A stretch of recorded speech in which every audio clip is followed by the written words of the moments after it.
Welcome to episode 37 of the What If South is Up podcast, where we twist the realms of fantasy and sci fi with our unique what if lens.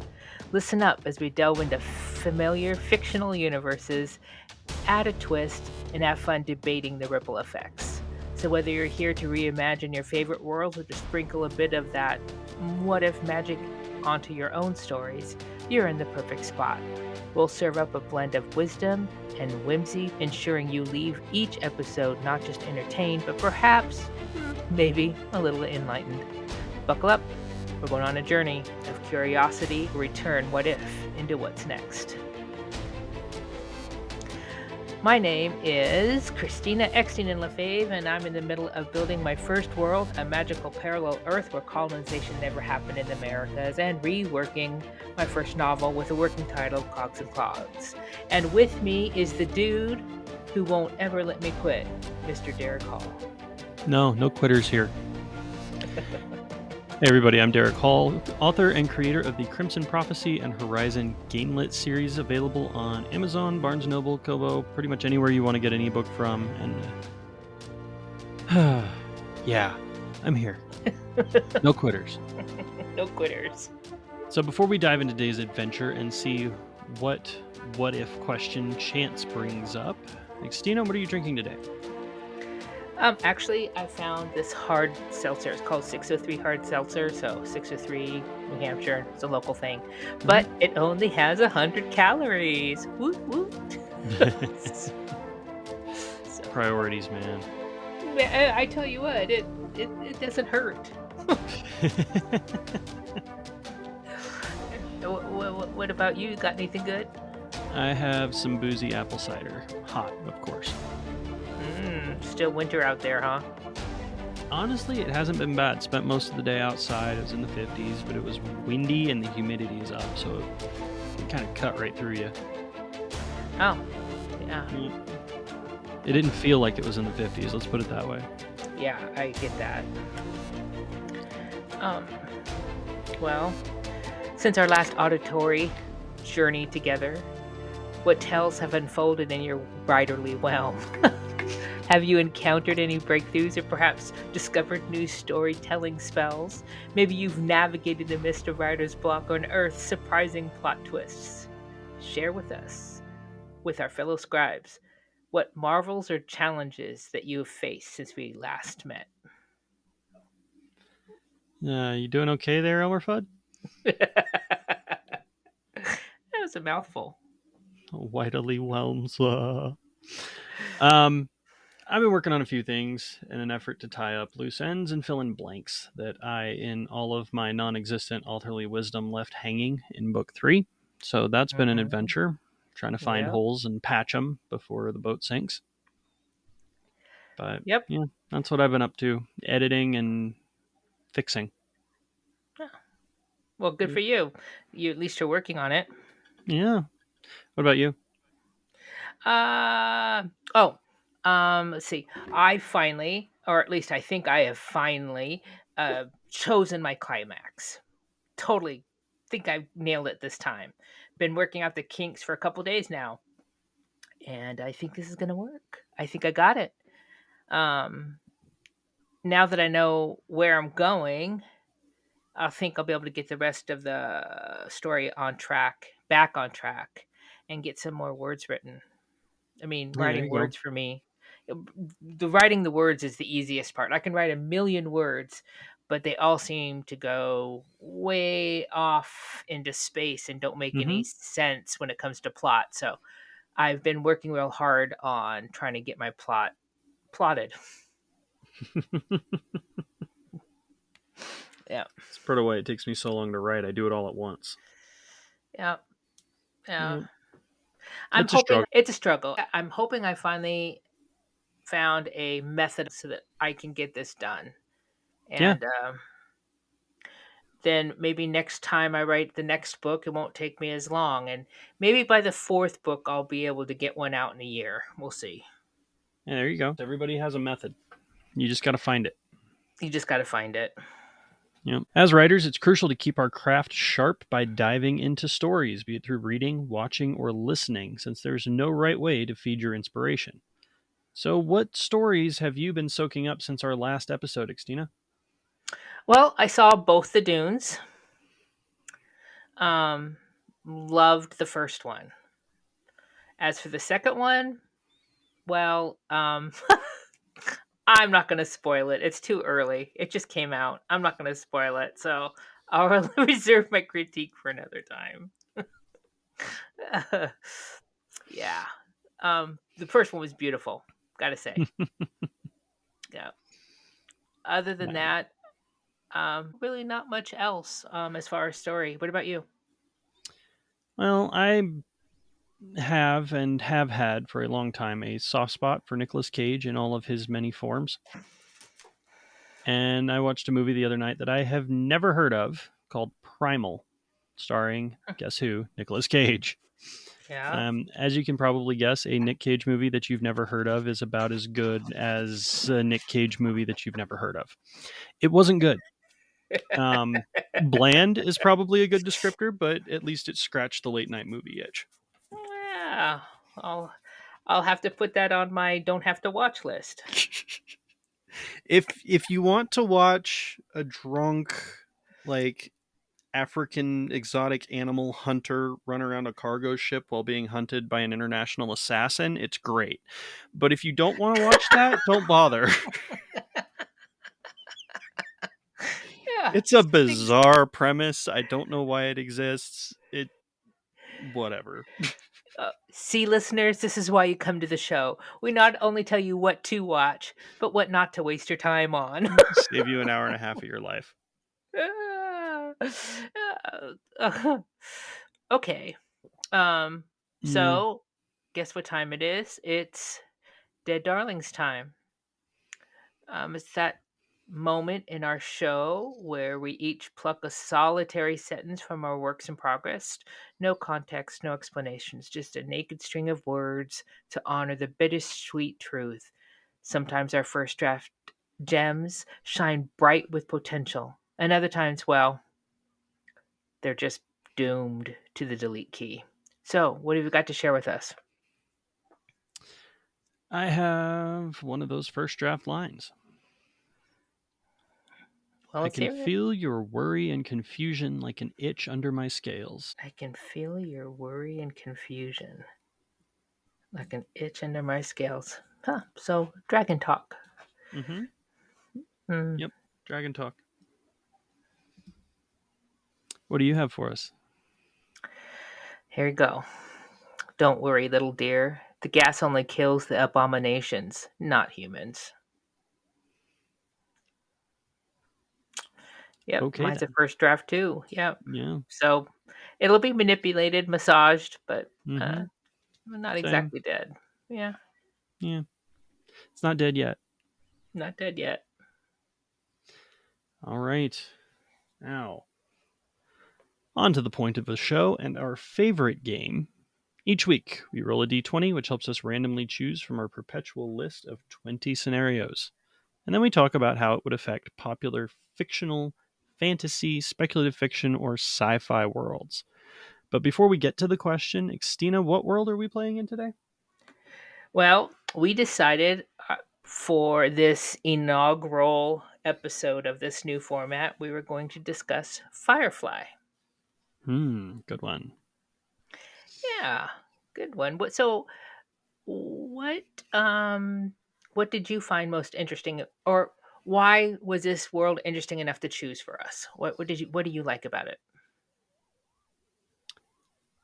I like that it's a reasonable extrapolation of the current course of human events.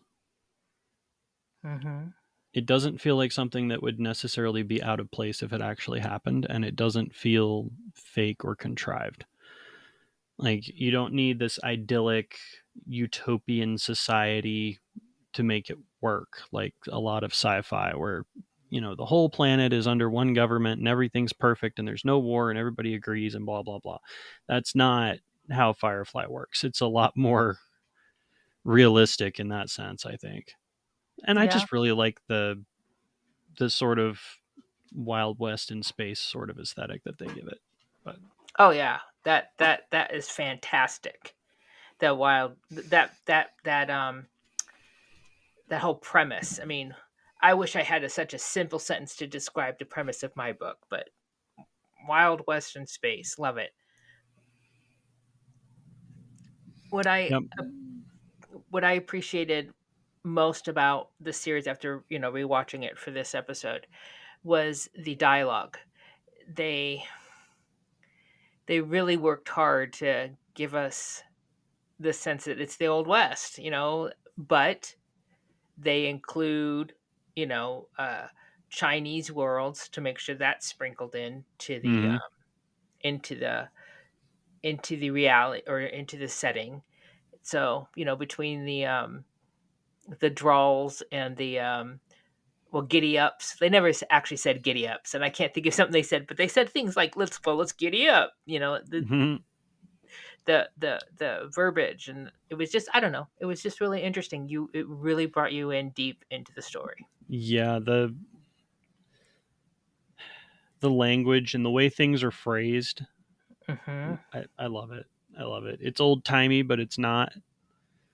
And I gotta tell you what, I mean, I've seen it before, but this time, and I don't know if it's because of what I've been doing to study story structure and character arcs and character development, but um I really, really loved the captain. That was He's great. trying to remember his name right now. Malcolm Um, Reynolds. Malcolm Reynolds. Yep. Um, Mal. Mal.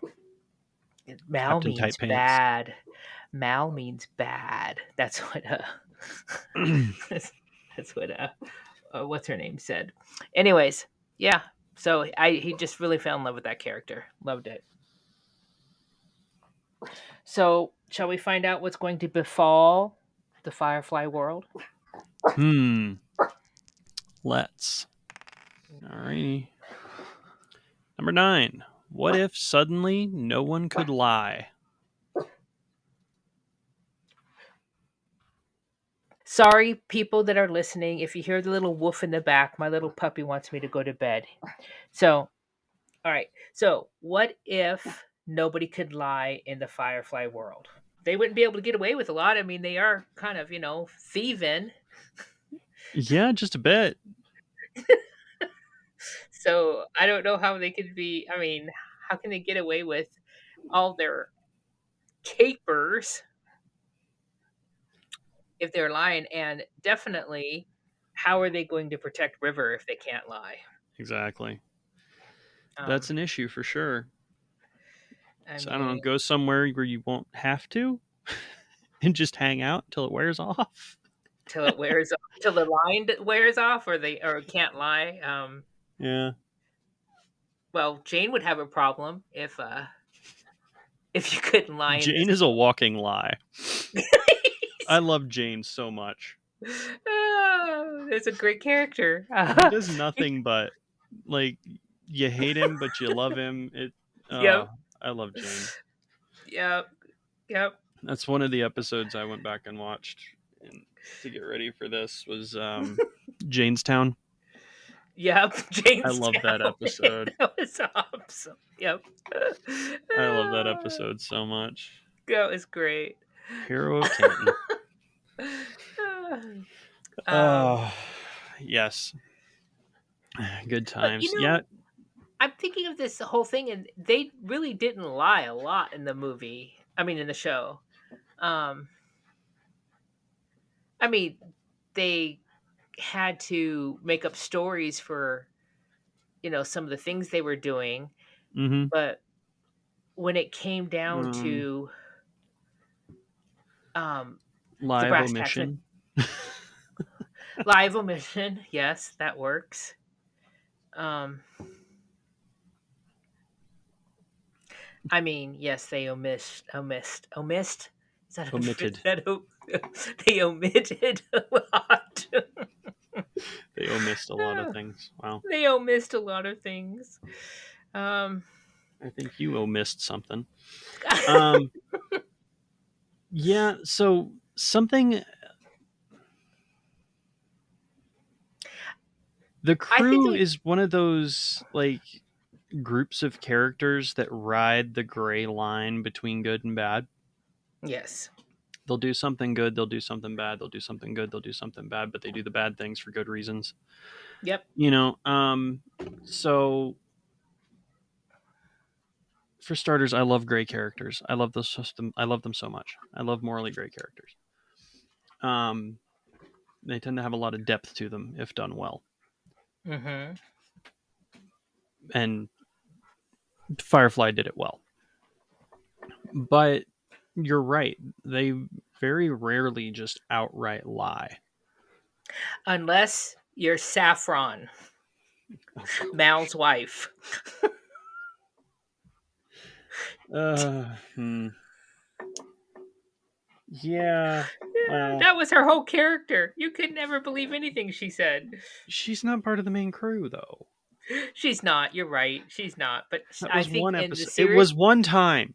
no, no, no, no. She was in like 3 episodes. I know. I know. So they were going to keep calling her back all the time if the show had continued. So I think it Mm-hmm. would be a fun episode if for some reason something happened where they had some kind of chemical or something that they inhaled on one of their heists, right? And they all got back on the ship and they couldn't lie anymore. I That'd think be great. that would have been a hilarious episode. I'm pretty sure there was a Star Trek episode at some point that did that. I want to say somewhere in the course of TNG that happened.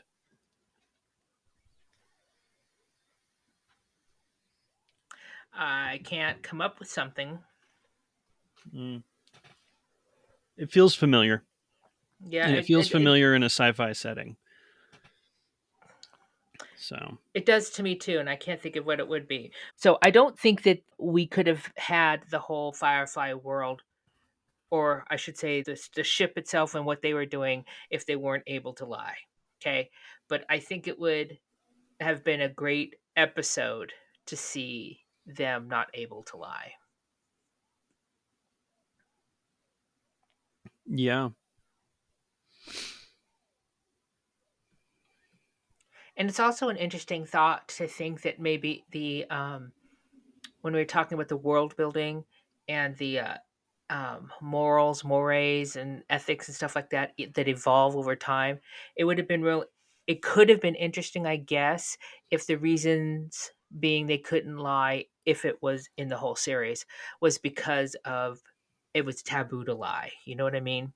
mm-hmm. So it wasn't that they're incapable of it, but it's just so taboo to lie that nobody did. So that would be the only way they'd be able to pull it off, I think. Yeah. Hmm. It'd be interesting. Yeah, that would be interesting. But yes, if they couldn't lie, they couldn't protect River. No, they couldn't protect River. They'd have trouble doing what they're doing. Better stay the hell away from the Alliance. Yep. Um. It would have been fun to find out the truth about Shepard, though. Yeah. Unfortunately, he died before they could get to that. And he died in the movie, Mm-hmm. but And then he in the actually died. series, oh well, there's that too. That doesn't help. Um, doesn't help. But I think they in get into it in one of the graphic novels, but I haven't read that one. So you know, you mentioned that they had graphic novels, and I was very interested in that, but I didn't actually go out and buy it. yeah, I've read a couple of them, but yeah. Um, I was going to say something and I lost it. Oh, so here it is. So Hmm. I just looked it up. Mm-hmm. Shepherd Book's backstory. His background is explored, as you said, in one of the comics. Mm-hmm. Um, he was born Henry Evans, a boy who was raised by an abusive father. He ran away from home and began life as a petty criminal before being recruited um, as a shepherd in the border worlds. Huh. Mm-hmm. Yep. So It has a dark they past. they they hinted at that before the series got canceled. Mm-hmm. Yeah, you don't necessarily expect to hand a preacher a gun and have him know what he's doing. Yep. But Yeah. yeah, that's But that is one thing. He always had River a lot of never depth lied. to him. He did, and but I was just gonna say, River never lied about anything. Mm-mm. No, she held nothing back. Well, she was incapable Hmm. of holding anything back. This is true. There was one of the episodes, I forget the name of it at the moment, but Simon figures out that they stripped her amygdala, which is what lets you push things to the back of your mind. Yep. Yep. So, So she feels all things all the yep, time. yep, exactly. And just can't really. She has no filter. Hmm. Let's put it that way. She has no filter. But, And another character that actually wasn't prone to lying, but for a different reason, was Inara, and that was basically because of her training. mm-hmm. Yep. Lots of shadowy corners to her. And Hmm. it's, again, not because she's lying, it's just she keeps her mouth shut. Yep. So that's. But being incapable of lying, I don't think would bother Inara. I think Jane would have the hardest time. He would, especially if he came on suddenly. Right. Jane wouldn't know what the hell hit him. Um, Wash would suddenly sound extremely horny. Uh, he would. Yeah. Kaylee would probably be all over Simon with very little interest in stopping herself. Um, yeah, it's one of those things, like, they really don't lie that much. They really don't. When you think about it, they don't lie that much. So I think, It would except for make the doing some of their papers, right? jobs harder, but Yes. Yeah. because you can't just show up and be like, "Oh, I'm a mud buyer" or whatever, when you're not. But you could show up and be like, "Well, I'm interested in what you're doing here because why are all these people standing in mud puddles?" Hmm.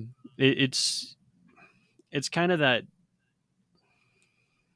sort of the Vulcan way of thinking. Like, it's going to be half truths and omissions more than outright lies. Which is what they did. Yeah. So this makes me, this makes me think about when we're writing our own um, stories. Hmm. Having the characters. You were talking about how you like gray characters, but having the characters have some type of code that they follow, Hmm. as simple as I don't lie, but they're not mean, or they're not, it doesn't come across as blunt. It's subtle, and Hmm. it adds, I think it could add a lot of layers. Oh, absolutely. Yep. And I do that a little bit with some of my characters. I'm not very good at it, but I do it. Yeah. I haven't had to yet, but it's coming. Well, particularly with 10 levels down, I played with some of that. It was actually a lot of fun. I think that about wraps that up. Well, that was fun. An interesting new twist on how we do this. So as we close this chapter of our journey, it's time to peer through the portal to our next grand adventure. Ready to unveil the world we'll be exploring in our upcoming episode? Absolutely. For the next episode, we'll be tinkering with the Star Wars universe. Derek's favorite, by the way. Come to the dark side. We have cookies. We have cookies and cream. Okay. And kittens. If you're a world, whether you're crafting your first universe or are a seasoned creator, and this includes the D&D RPG, game masters, writers, authors, or any other imaginative soul spinning new realms, we're looking for you. We'd be thrilled to have you join our podcast.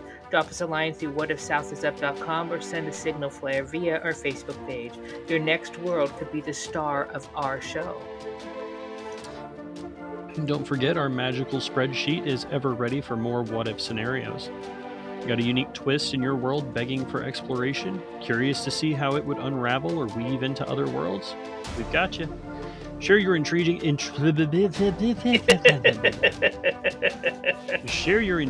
what-if prompts with us, and we'll broadcast your world with the real world.